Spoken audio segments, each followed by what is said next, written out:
You used to care, deeply, about how they looked at you across the room, about whether they replied fast enough, about the silence between texts and the imaginary meanings you stitched into that silence like a wound begging to be noticed. You used to contort yourself into the idea of someone worthy of love, respect, approval, as if your value was something to be granted, not remembered. But something broke, not in the way that leaves you shattered, but in the way a dam finally gives out, flooding everything you thought was safe with a freedom too raw to name. It happened the moment you stopped explaining yourself, stopped apologizing for your solitude, stopped auditioning for a world that only claps when you're dying for its attention. So here you are, not cold, not numb, just unbothered. And the world doesn't know what to do with that. Because what happens when a human being, especially one who was taught to care, to serve, to smile, no longer asks for permission to exist? What happens when you stop chasing the applause and start walking towards something quieter, holier? You start to see the game for what it really is, a marketplace of performance, where people sell fragments of themselves for relevance and trade their peace for the illusion of connection. But you are beginning to feel the weight of that trade. You are beginning to ask questions that unsettle the entire performance. Who am I when I no longer fear their rejection? What remains when I stop needing to be liked? Is peace the truest form of rebellion? See, they'll tell you that being unbothered is indifference, that it's cold, detached. But what if it's actually the opposite? What if unbothered means you've finally remembered your center? The quiet space inside you where nothing needs defending, where nothing is missing. What if the highest form of enlightenment in a world addicted to reaction is to feel no compulsion to prove, to plead, or to perform? There's a kind of power that doesn't shout. It doesn't clap back. It doesn't need the last word. It simply is, and that presence alone rearranges the atmosphere. You've glimpsed it before, in the quiet confidence of someone who refuses to be drawn into chaos, in the woman who walks away without explanation, in the man who chooses silence over spectacle, in the soul that no longer begs to be understood.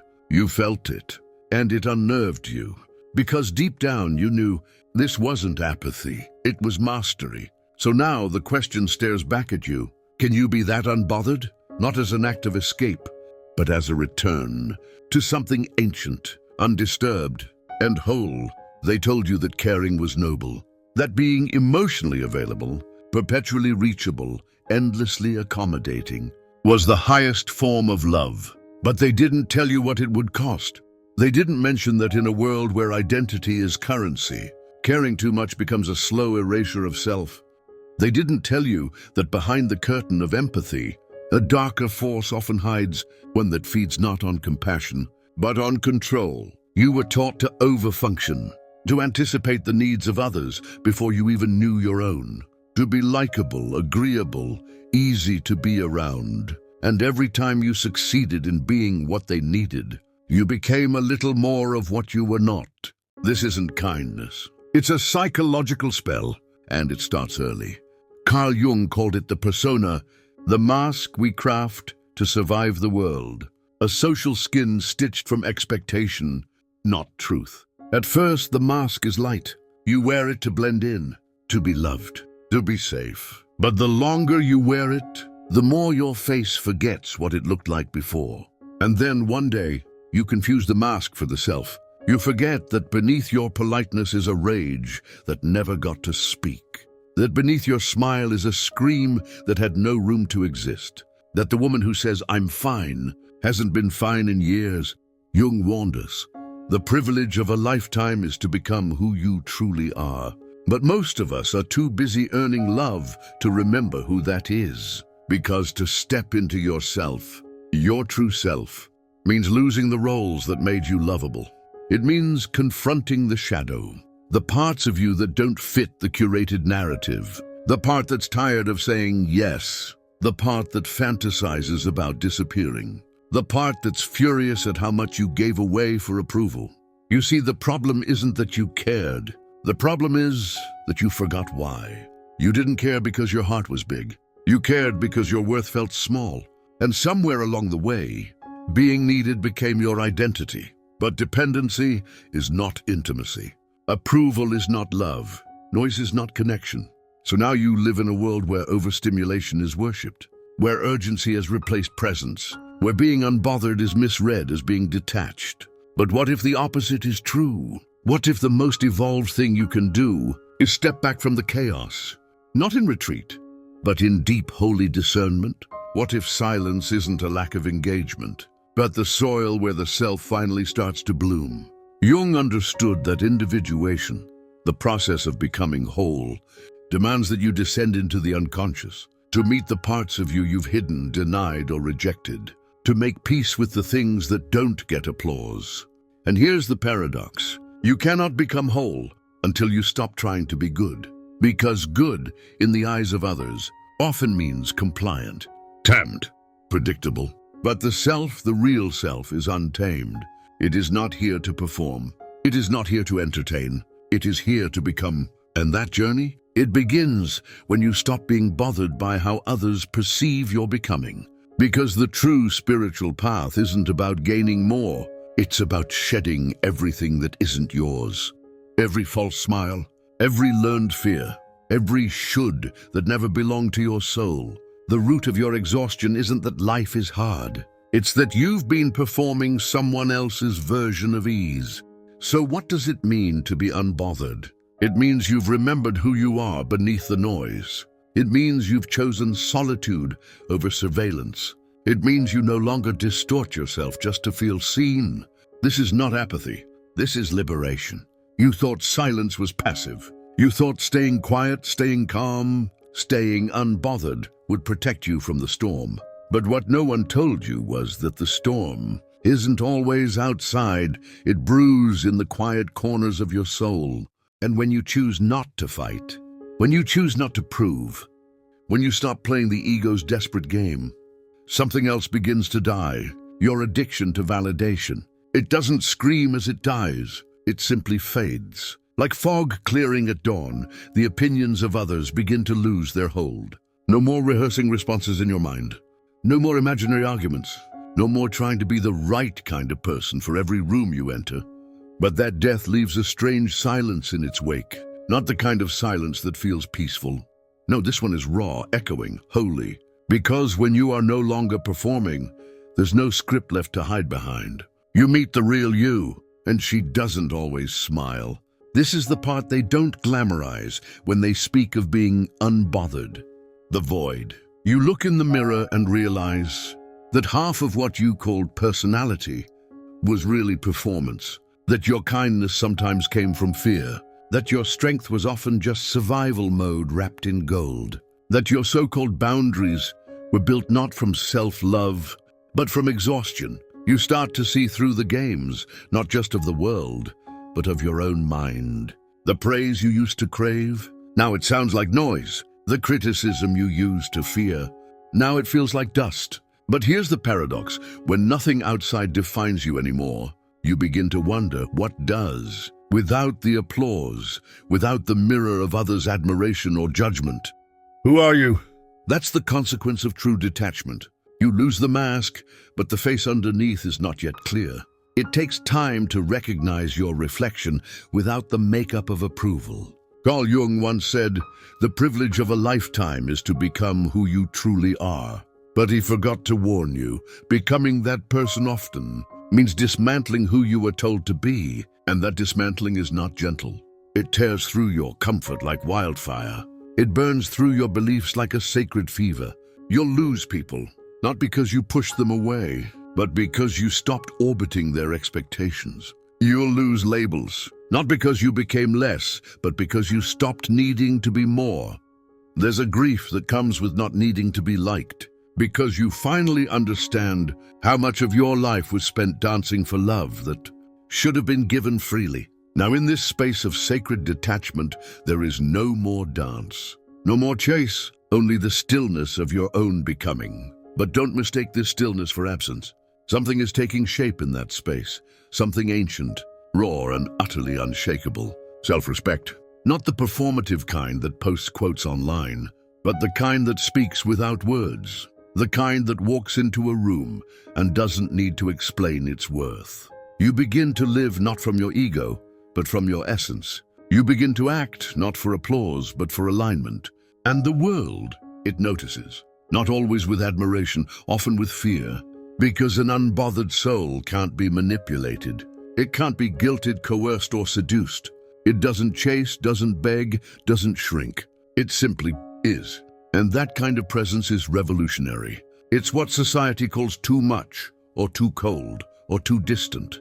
But that's only because they've never met a woman who belongs entirely to herself. This is the unseen cost of enlightenment. You walk alone, not because you aren't loved, but because you are no longer willing to bargain for that love with your authenticity. And in that loneliness, you meet something higher than companionship.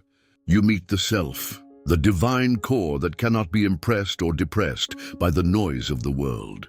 This is the dark blessing of being unbothered. You lose the world, and in that loss, you find your soul. You do not arrive at freedom by accident. It is not gifted. It is not inherited. It is forged, and the fire that forges it is rejection. Rejection of everything. You were told you must be in order to be loved. To become unbothered in a world that profits from your insecurity is an act of rebellion. They will not teach you how to do this in school. There is no curriculum for reclaiming your soul. But you've already started. You've stopped explaining yourself. You've stopped apologizing for your silence. You've begun to hear the subtle music beneath the noise, the call of the self. The rebellion begins here, not with force, not with shouting, but with refusal. You refuse to prove. You refuse to perform. You refuse to abandon your truth for the comfort of others. You understand now that inner peace doesn't come from fixing the world. It comes from not needing the world to validate your worth. Carl Jung said that individuation is the process by which a person becomes a psychological individual, and that is a separate, indivisible unity or whole. That is your path. Individuation doesn't mean you become perfect. It means you become whole. You no longer split yourself into acceptable pieces to be palatable. You gather your fragments, light and shadow, and hold them with reverence. Even the messy parts, even the rage, even the need, especially the part of you that was once desperate to be chosen. You stop waiting to be picked. You choose yourself, not from arrogance, from necessity, because no one can hand you back your soul. You must walk into the forest alone and retrieve it. So you rebel, but your rebellion looks like stillness. It looks like leaving texts on read, like declining invitations that don't feed your spirit, like deleting the dating apps that treat you like a commodity, like walking out of conversations that dishonor your intelligence. Your rebellion is sacred. It is not loud, but it is absolute. You dress for your own eyes. You create without seeking applause. You listen to your body and let her rest, let her rage, let her weep. You honor her silence, not as weakness, but as wisdom. The woman who no longer needs to prove herself becomes dangerous, not because she harms, but because she cannot be harmed by shallow things. She has tasted the quiet. She has bathed in solitude. She has sat with her own demons long enough to know their names. She does not run from darkness. She integrates it, because Jung also taught that wholeness is not found in perfection, but in unity, the sacred marriage of opposites within. And that is your revolution. You stop exiling parts of yourself. You welcome them home. You make peace with your shadow, not by pretending it doesn't exist, but by letting it speak, letting it dance, letting it tell you where it hurts. You stop calling your softness weakness. You stop calling your standards too much. You stop calling your solitude a punishment. You remember, you are not here to be convenient. You are not here to be consumed. You are here to awaken, and that awakening is violent to everything that wanted you small. The systems that survive on your compliance will start to tremble. The people who fed on your silence will grow nervous. The patterns you once clung to will beg to return. But you will smile with a knowing that cannot be bought. You will no longer chase energy that flees you. You will no longer entertain relationships that require your self-betrayal. You will no longer shrink your brilliance for rooms that cannot hold it. The rebellion is not about being hard. It's about being whole, not cold, but clear. You do not hate those who tried to use you. You simply stop offering yourself for use. You do not seek revenge. You seek radiance. You do not scream your worth. You embody it. And as your light becomes steady and unshakable, you realize something else. The real rebellion was never about others. It was always about returning to yourself. You came here to remember who you are beneath the programming. And now you are remembering. It was never about being unbothered. It was about becoming untouchable, not because you built walls, but because you became whole.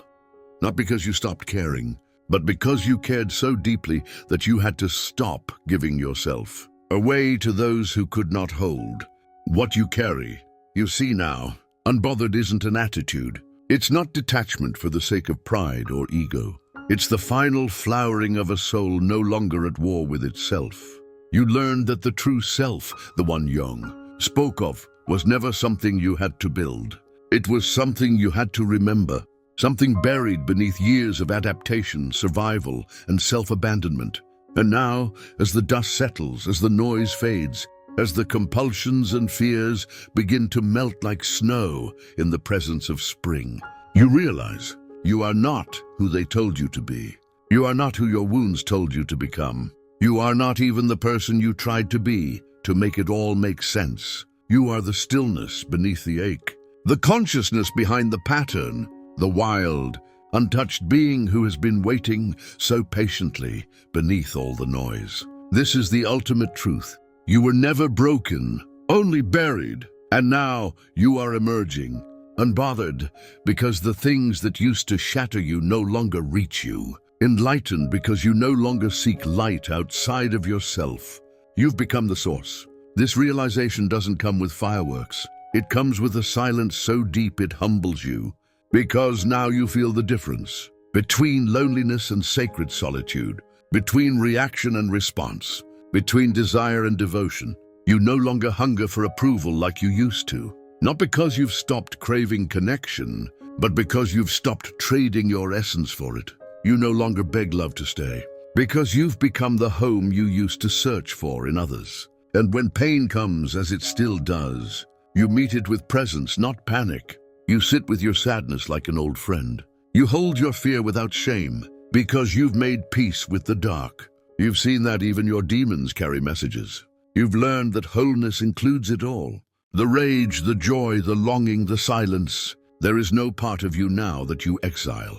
No piece of your past you pretend never happened, because you finally understand. You don't become powerful by escaping your pain. You become powerful by turning it into wisdom. This is what it means to be unbothered in the deepest sense.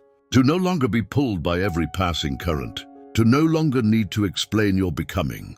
To live from a truth so deeply rooted, it remains unmoved even by the storm. And when the world presses you to perform, to react, to prove, you simply smile and return to your center, because there is nothing more dangerous than a woman or a man who has come home to themselves. Nothing more radical than peace that cannot be shaken. Nothing more luminous than the soul awakened. Carl Jung once said, "The privilege of a lifetime is to become who you truly are." Now you understand. You didn't lose yourself. You were simply never taught how to return. But you've made the journey through the shadow, through the silence, through the aching crucible of letting go. And what you found is this: you are enough. Even when you're quiet, even when you're soft, even when the world does not clap, because the applause of the soul is louder than the roar of the crowd. Unbothered isn't the end of the journey. It is the moment the journey disappears, and all that's left is truth. Still, radiant, unapologetically yours. Welcome home.